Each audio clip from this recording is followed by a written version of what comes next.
O sol poente de Faro tingia o céu de laranja e púrpura, como se o próprio oceano estivesse a sangrar cor para o horizonte. Maria, com os pés descalços afundados na areia morna da praia de Faro, sentiu o coração disparar quando Sofia se virou para ela, os olhos castanhos brilhando com uma intensidade que não pertencia mais à mera amizade. Eu não aguento mais fingir, Maria, sussurrou Sofia, a voz rouca de lágrimas contidas, enquanto o vento salgado do Atlântico levava embora as palavras não ditas. Naquele instante, o mundo parou. O riso distante das gaivotas, o murmúrio das ondas, o eco das festas de verão nas ruas empedradas de Faro, tudo se dissolveu num silêncio ensurdecedor.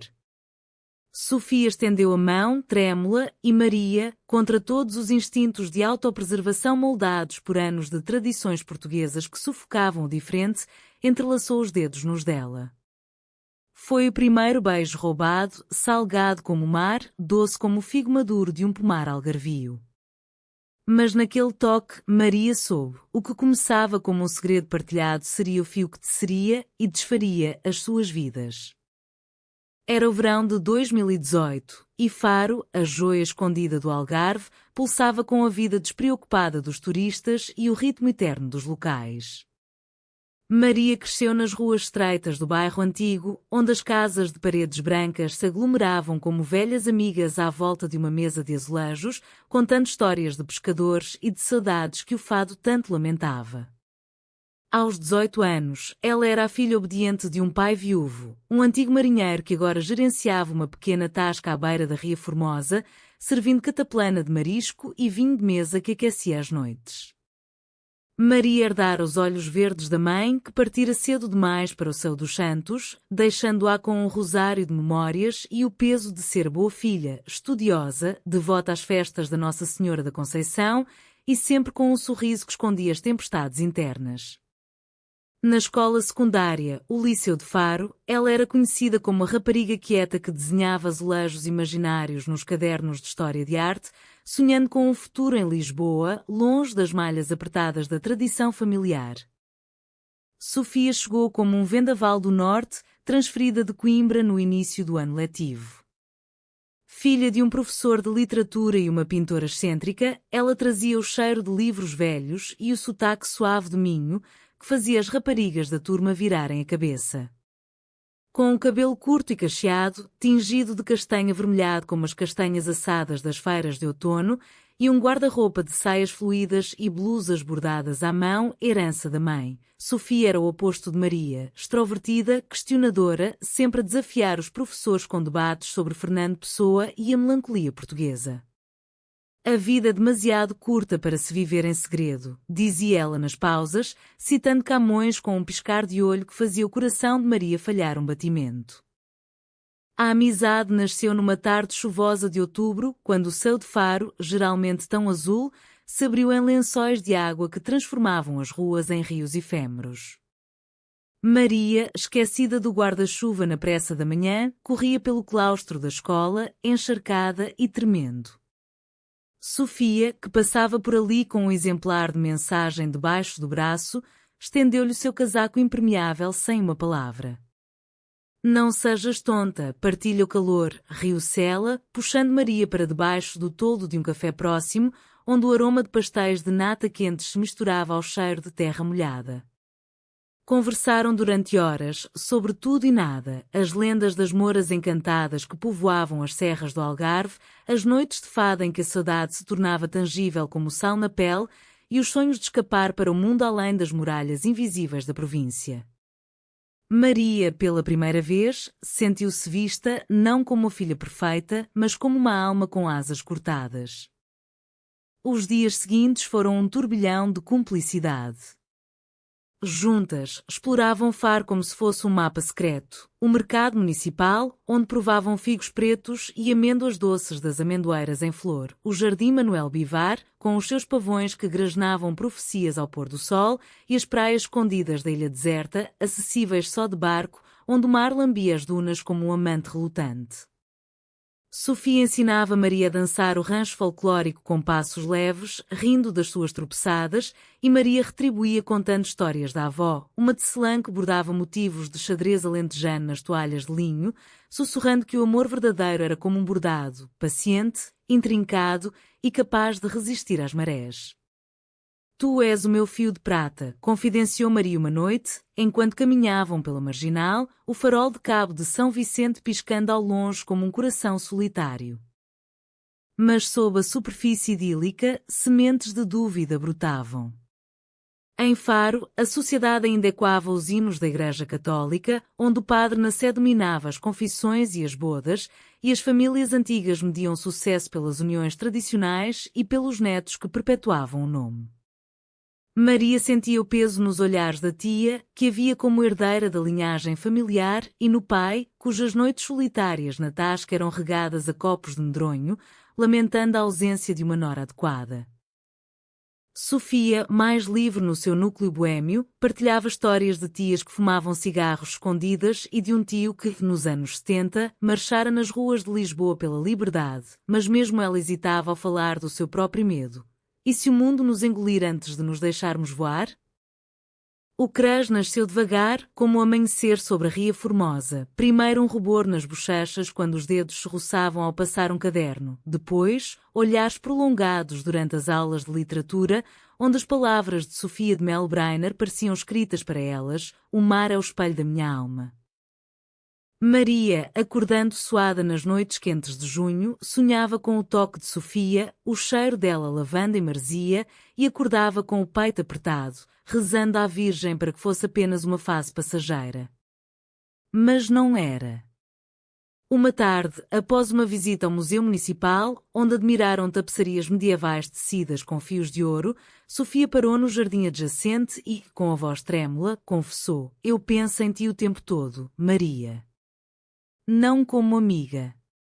Como algo mais?" O ar entre elas crepitou, carregado de eletricidade estática, e Maria, em pânico, fugiu, mas não antes de sentir o primeiro formigueiro de desejo, puro e aterrorizante. Os meses seguintes foram uma dança perigosa de negação e entrega. Encontravam-se em segredo, nas falésias de Ponta da Piedade, onde o sol se punha em arcos de fogo sobre grutas esculpidas pelo mar, nos jardins do Palácio de Estoi, com os seus pavilhões rococó sussurrando segredos de amantes proibidos da Era dos Reis. Beijavam-se com a urgência de quem sabe que o tempo é um ladrão, mãos entrelaçadas sob as mesas de café escondidos, onde pediam chá de Lúcia Lima para acalmar os nervos.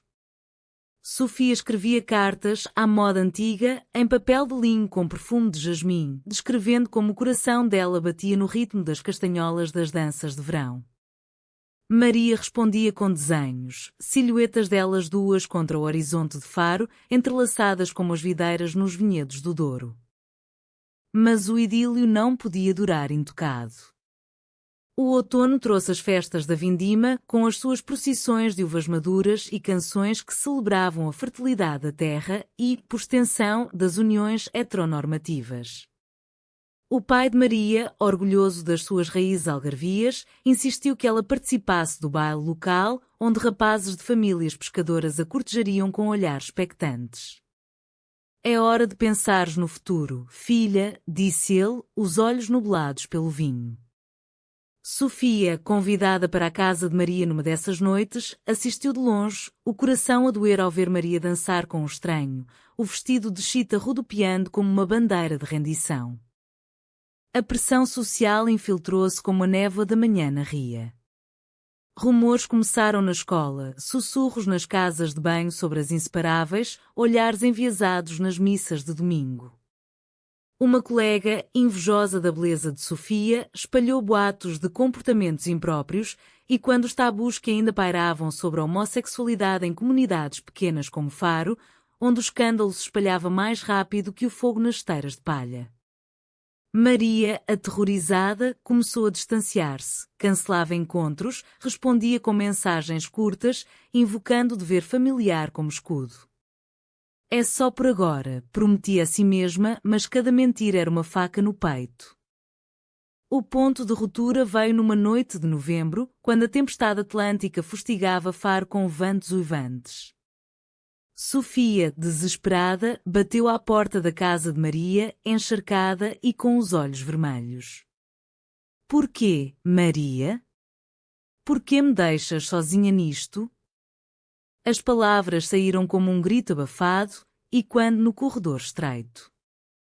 O pai de Maria, acordado pelo barulho, apareceu na escada, a expressão endurecendo ao ver a rapariga amiga da filha num estado tão vulnerável.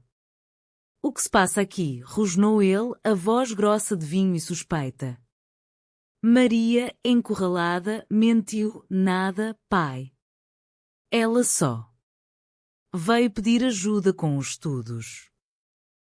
Mas o olhar dele, afiado como o arpão de um pescador, cortou a verdade ao meio. Na manhã seguinte, o inferno desabou. O pai confrontou Maria na cozinha, onde o cheiro de café forte e pão de milho não conseguia mascarar a tensão. Eu sei o que as pessoas dizem, Maria. Sobre ti e essa rapariga. Isso não é natural. Não na nossa família, não em Faro, onde todos conhecem e julgam. As palavras caíram como pedras no poço da alma dela, evocando memórias da mãe, que morrera jovem por pecados não confessados, segundo a tia supersticiosa. Maria chorou, negou, prometeu mudar, mas dentro dela, o amor por Sofia ardia como uma fogueira de São João, impossível de apagar. Sofia, ferida pela rejeição, procurou consolo na sua própria família. A mãe, com o seu espírito artístico, abraçou-a. O amor não tem género, filha. É como a luz de Lisboa nas noites de santos populares, brilha apesar das sombras. Mas o pai, mais conservador, franziu o sobrolho. Pensa na tua irmã mais nova. Na reputação da família. Volta para Coimbra, onde podes ser discreta.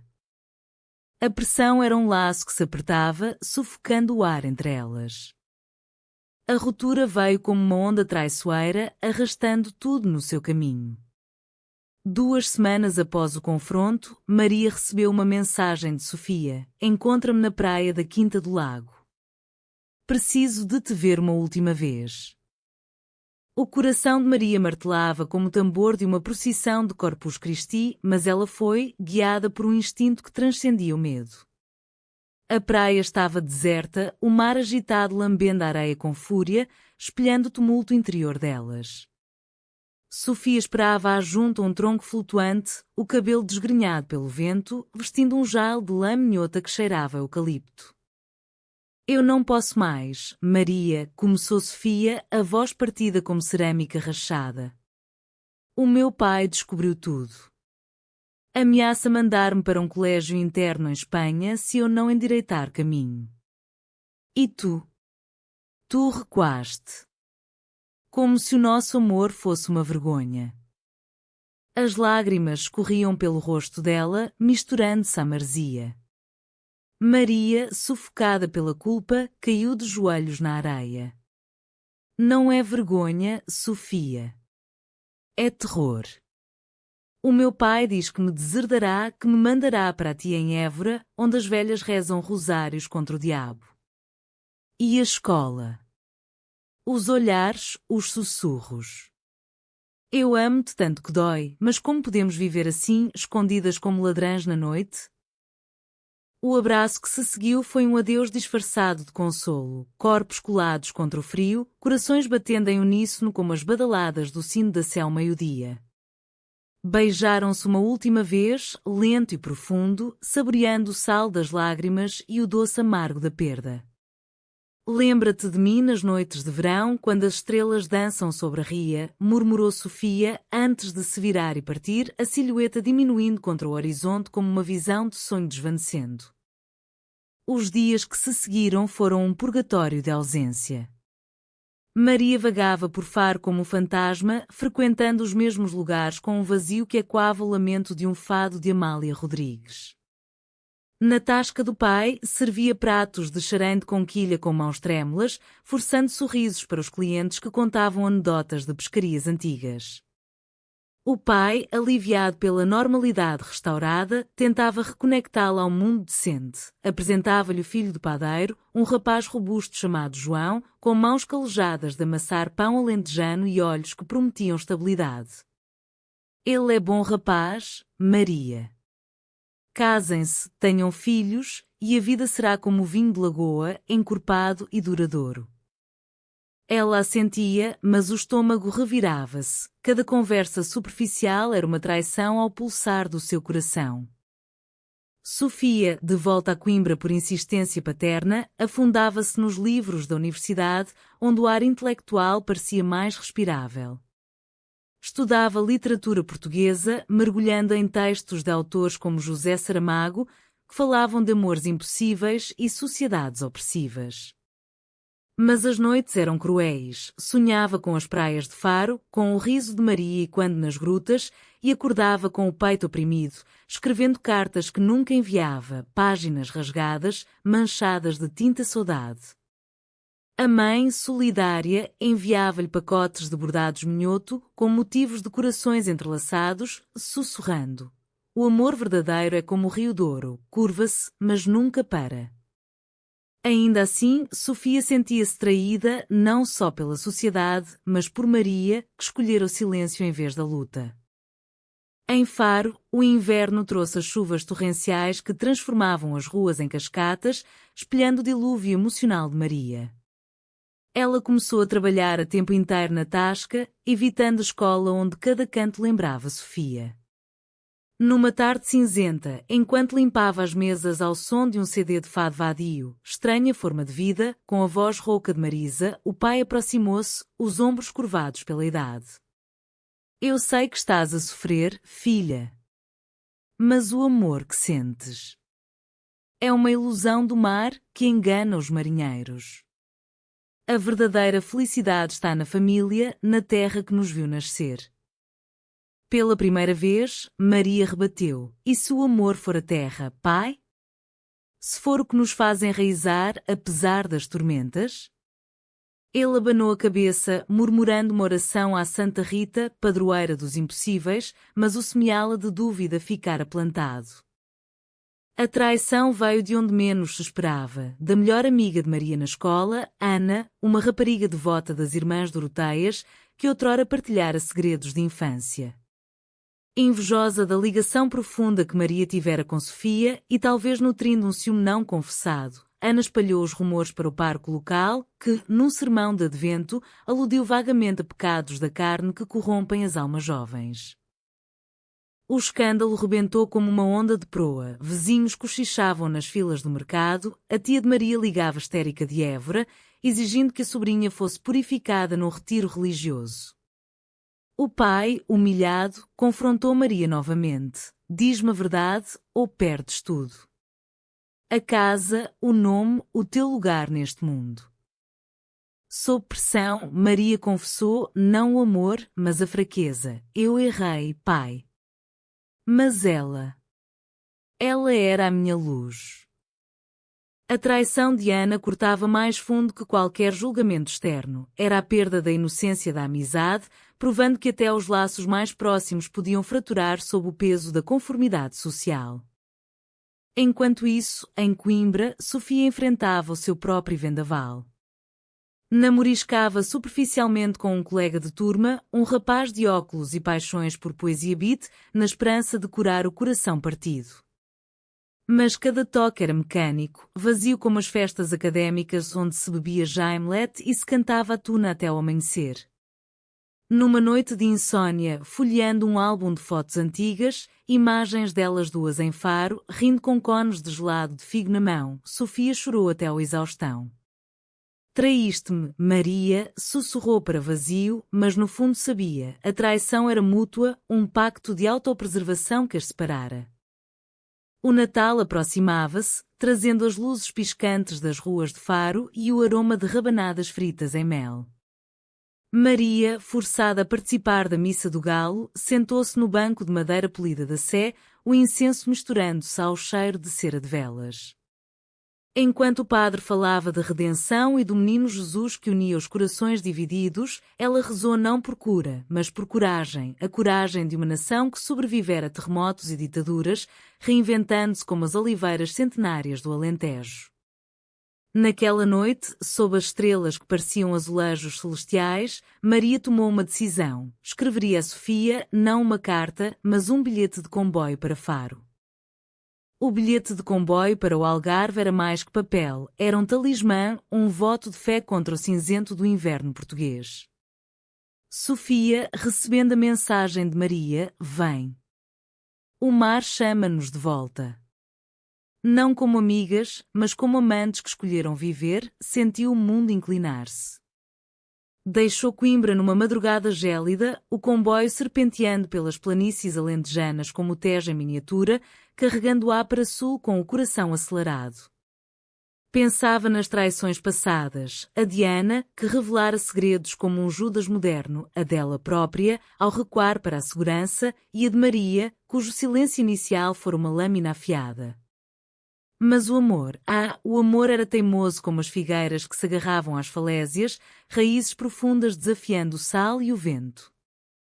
Chegou a Faro ao entardecer de 24 de dezembro, o ar carregado do cheiro de lenha queimada nas lareiras e do mar sempre presente. Maria esperava-a na estação, embrulhada num jal de lã tecida pela avó, os olhos verdes brilhando com uma mistura de terror e determinação. Sem palavras, abraçaram-se ali mesmo, no bulício dos regressos natalícios, ignorando os olhares curiosos dos locais que carregavam sacos de castanhas assadas. Eu traí-te, murmurou Maria contra o cabelo de Sofia. Mas aprendi que o amor não se esconde, ele ilumina, como as luzes da festa da Mãe de Deus. Sofia, com lágrimas nos olhos, apertou-lhe a mão, e eu traí-me a mim mesma, fingindo que podia viver sem ti. Agora, juntas, enfrentamos o vendaval. Regressaram à casa de Maria às escondidas, o pai ausente na tasca para a ceia dos clientes fiéis. Na cozinha modesta, iluminada por uma lâmpada nua que pendia como um sol artificial, prepararam uma refeição simples, sopa de cação fumegante, pão de milho crocante e vinho tinto de Monção, brindando à reconciliação. Conversaram até altas horas, tecendo planos como uma tapeçaria. Sofia transferir-se-ia para a Universidade do Algarve, em Faro mesmo, estudando artes plásticas para capturar a luz única da região. Maria, após o secundário, candidatar-se-ia a uma bolsa para Lisboa, mas só se juntas pudessem visitar os museus e os bairros boémios de Alfama. Seremos como as moras das lendas, riu Sofia, invisíveis para os que não acreditam, mas eternas para quem ama. Mas o paraíso reconquistado era frágil como o vidro de Murano. Na manhã de Natal, o pai de Maria regressou cedo, o rosto corado pelo aguardente da véspera. Ao ver Sofia na mesa, servindo café com um sorriso radiante, o sangue fugiu-lhe do rosto. O que faz ela aqui? Depois de tudo? A explosão foi imediata, pratos arremessados, acusações voando como confetes partidos. Tu estás a arruinar a nossa família, Maria. Em Faro, as pessoas falam e o escândalo mata mais que a peste. Sofia tentou intervir, a voz calma como o mar em repouso. Senhor, o amor não arruína, ele constrói. Como as catedrais que erguemos em pedra e fé.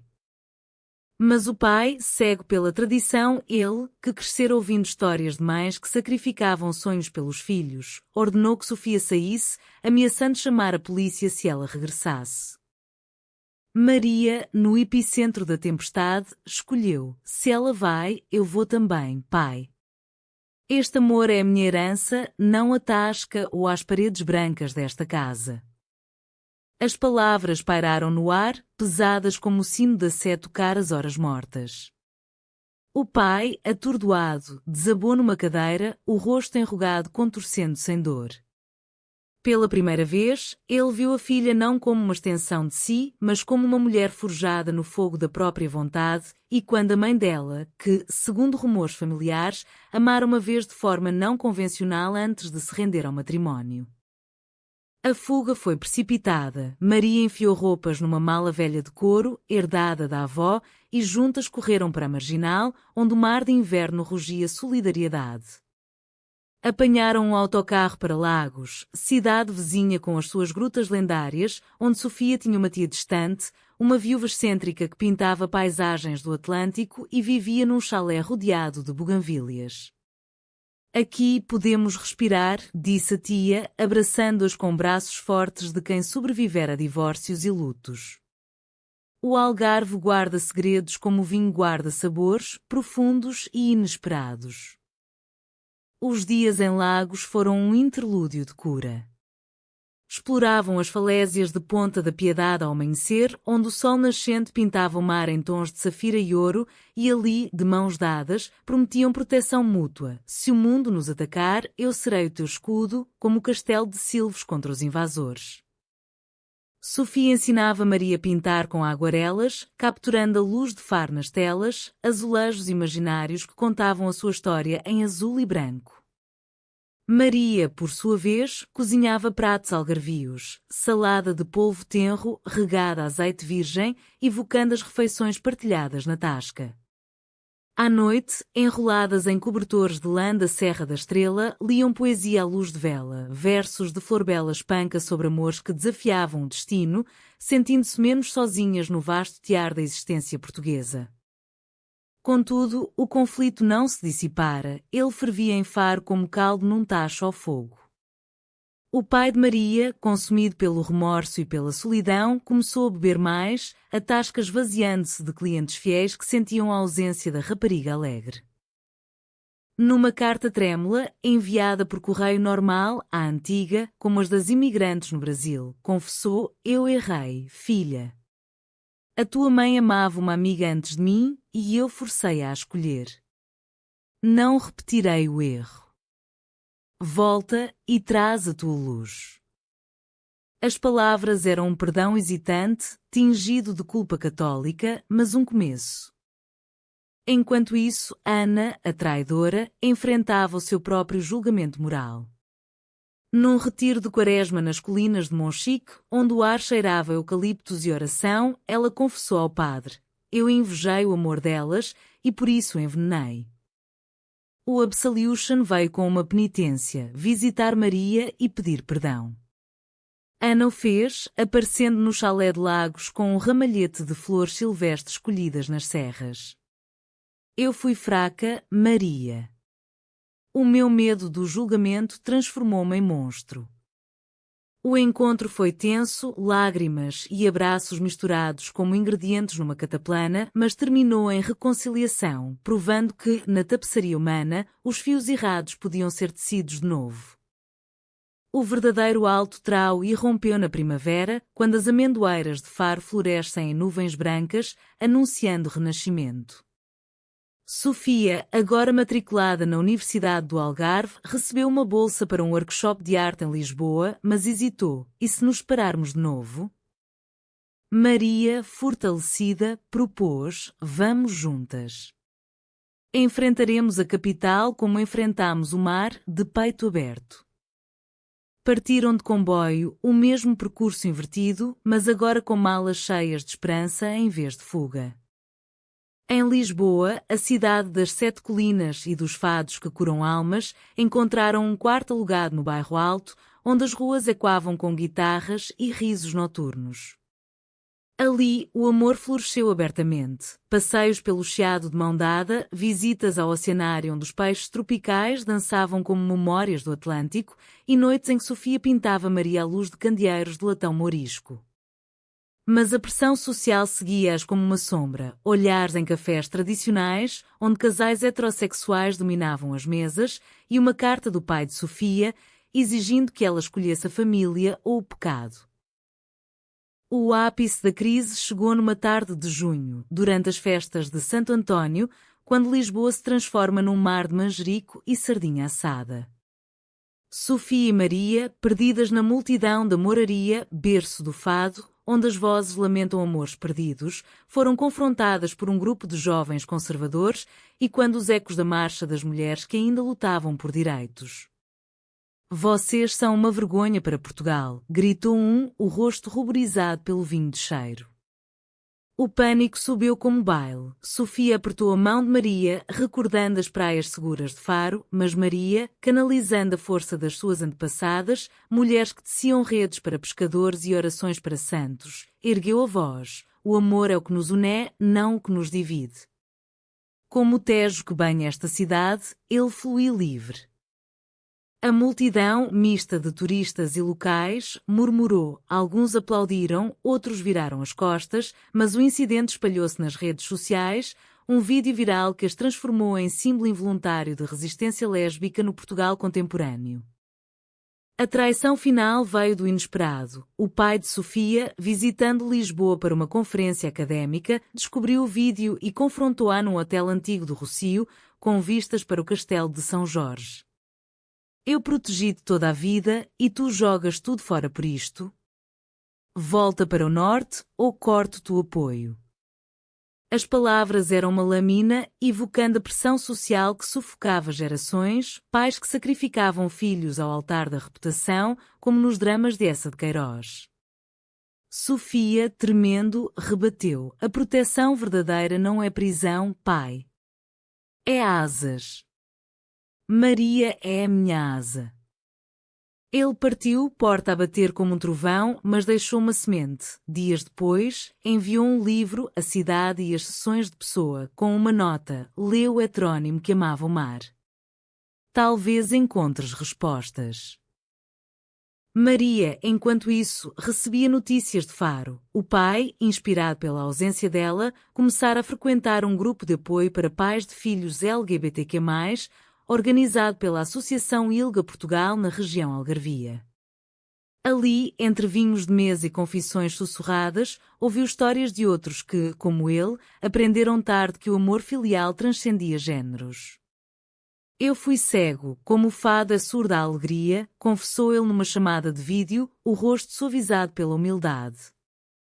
Volta para casa, Maria. A tasca tem lugar para duas e para o amor que a ilumina. O verão trouxe o regresso a Faro, não como fuga, mas como reivindicação. Sofia e Maria instalaram-se num apartamento modesto perto da Ria Formosa, paredes pintadas de azul como o céu algarvio, decoradas com azulejos pintados à mão, motivos de ondas e corações entrelaçados.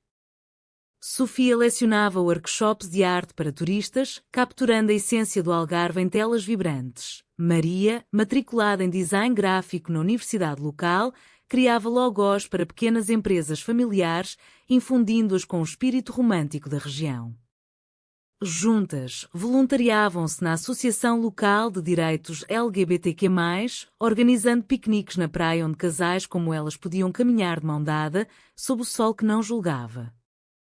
A proteção mútua manifestou-se em gestos cotidianos. Sofia acordava Maria com chá de ervas colhidas nos jardins de Estoi, sussurrando poemas de Sofia de Melo. Maria massageava as mãos cansadas de Sofia após dias de pintura, contando lendas de sereias que amavam marinheiras.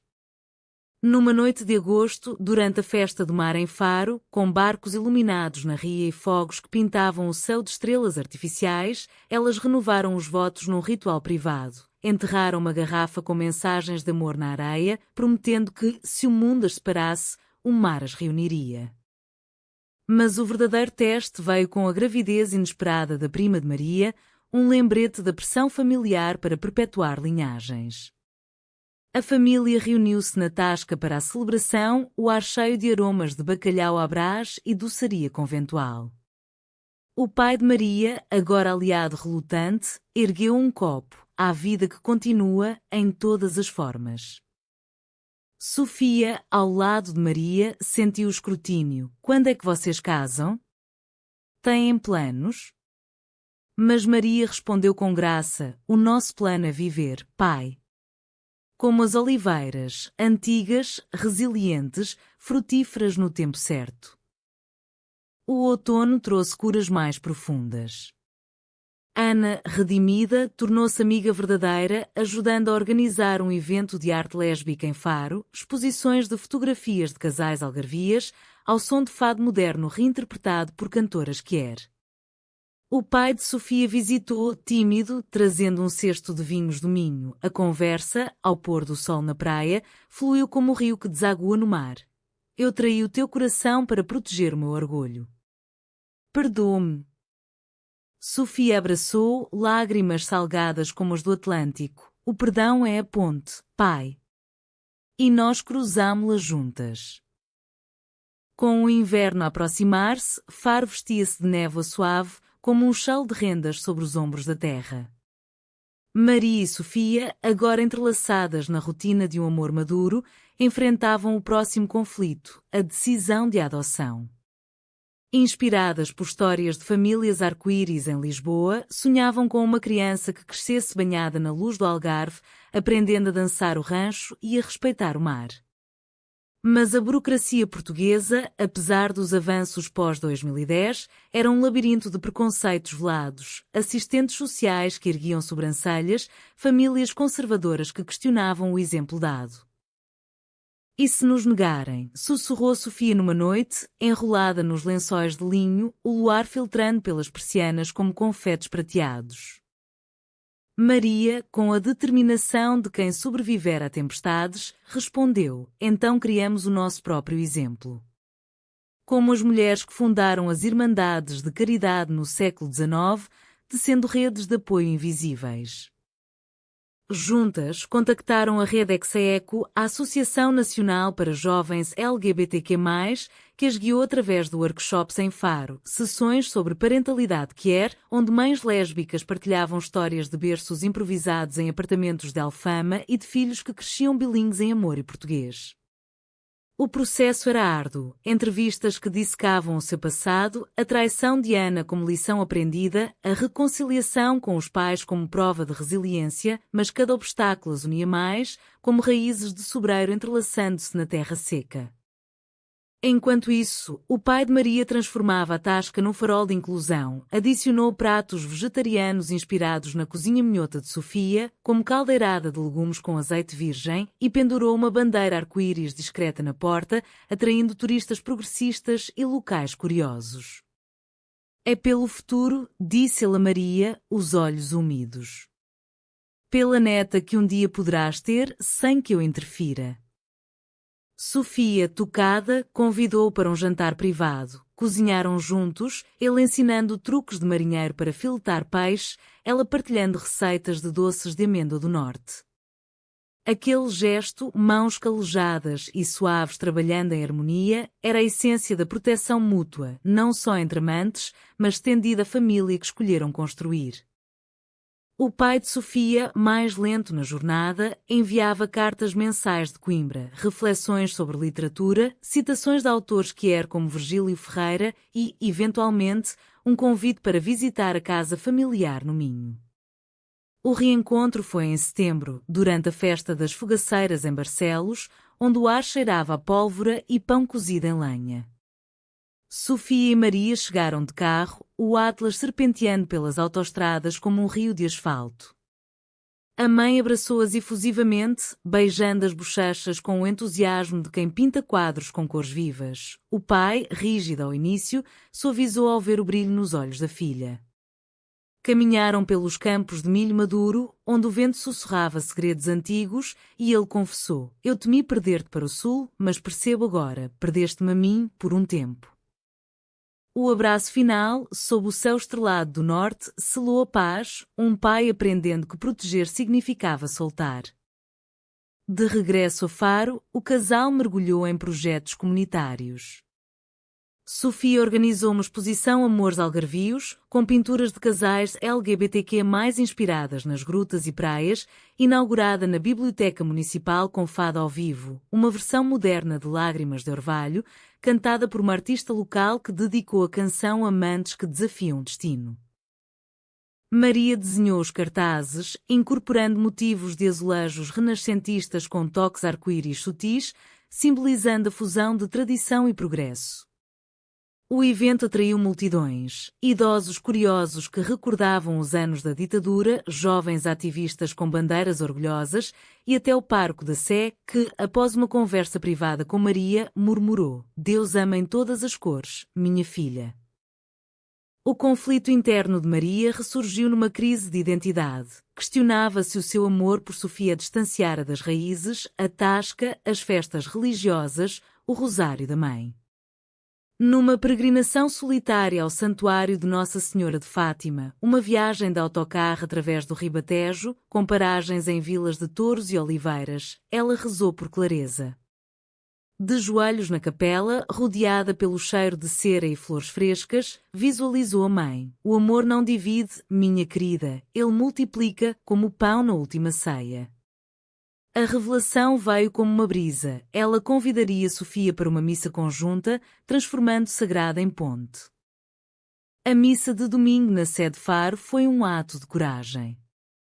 Sentadas lado a lado, vestidas com saias modestas e jailos bordados, ouviram um sermão sobre a unidade na diversidade. O padre, sensibilizado pelo evento de arte, tecendo paralelos com os apóstolos de origens díspares. Ao saírem, o pai de Maria esperava-as com um buquê de flores de laranjeira, para as minhas 2 filhas. Aquele momento, sob o claustro de arcos góticos, era o triunfo da humanização. Uma família portuguesa, tecida de fios partidos e reatados, celebrando o amor como o mais sagrado dos sacramentos. O ano virou com um novo ciclo, trazendo frutos à paciência delas. Em março, durante a Semana Santa, com as ruas de Faro enfeitadas de tapetes de flores coloridas, uma tradição algarvia que transformava o pavimento em arte efêmera, Maria e Sofia receberam notícia, aprovadas para adoção. A criança, uma menina de 4 anos chamada Inês, chegara de um orfanato em Setúbal, com olhos castanhos como os de Sofia e um riso que ecoava das gaivotas. Ela é o nosso milagre, sussurrou Maria ao segurá-la pela primeira vez, no jardim do chalé em Lagos, onde buganvílias cascateavam como confetes de primavera. Inês, com tranças improvisadas e um vestido de chita florido, correu para a praia, pegando conchas como tesouros, enquanto elas a seguiam, mãos entrelaçadas, sentindo o peso doce da maternidade partilhada. A integração foi um balé delicado, noites de insônias acalmadas com canções de embalar minhota, dias de explorações pela Ria Formosa de caiaque, onde Inês aprendia nomes de aves, flamingos rosa como o amanhecer.